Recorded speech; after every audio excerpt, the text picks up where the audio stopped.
After all the celebrating we've been doing, tomorrow we go into a massive game in the Champions League. Arsenal vs PSG in Budapest, 5 p.m. kickoff in the UK. And we've got another chance to rewrite our history here. Encouraging news that Jurrien Timber has had 2 full training sessions and he's been included in the matchday squad. That's no indication whether he'll start or not, but Mikel Arteta did say in his pre-match press conference that he's fully fit and ready to start. So I take that as he will start. I think even getting an hour at Jurrien Timber opposed to Mosquera for the full game is the right way to go.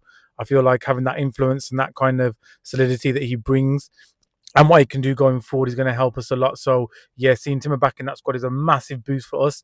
A bit of injury news on the PSG side. Obviously, Dembele is coming back from injury and Hakimi is coming back from injury. So how fit will these 3 players be? Timber for us and Dembele and Hakimi for them. We'll only see tomorrow. It's going to be a very interesting game, a very tactical game. I think that PSG, to be fair, will come out and play their game and play their attacking, free-flowing football, which is scary. You know what I mean? When they're on it, they are the best team in Europe. They proved that last season, getting to the final this season. I think even if they lose this final, they're still the best attacking team in Europe anyway. And Arsenal, look, I think we've got to go there and you've got to impose ourselves. You know what I mean? Some of the pressure's off now. We're Premier League champions. We've proved we can get over the line in something. We've done it in a race against City. I know it's not the City that people talk about, but still it's a race against Pep and City with Haaland, Bernardo Silva and all those great players they've got in that squad.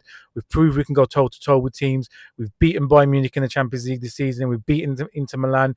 We beat Atletico Madrid over the 2 legs, and we beat them in the group stage. We beat Sporting. We've beat Bayer Leverkusen, who were a former Invincible team. So we've proved we've got some pedigree in this competition. We finished top. We haven't lost a game.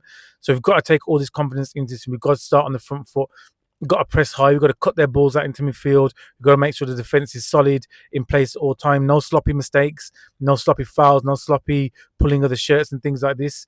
But in saying that, we've got to use the dark arts. We've got to play to our strengths and what it's been this season. Set pieces, a high press, getting the ball, getting it to Deckers, letting Deckers spread it out to the midfielders, letting Deckers distribute it out to the wingers and go from there. There's some big calls to be made. I personally think that he'll start Odegaard in the 10 role because it gives him more ball retention. And I do think he'll go with Kai Havertz up front just because Kai Havertz for us is a big game player. He gets big goals in the big moments and he's been there and done it in the Champions League. But look, I'm not going to be angry at whatever side Arteta puts out there tomorrow. I think that he's earned the respect of the fans from what he's in the Premier League, and all the best to the boys, man. I'll be watching and locked in. Come on, Arsenal!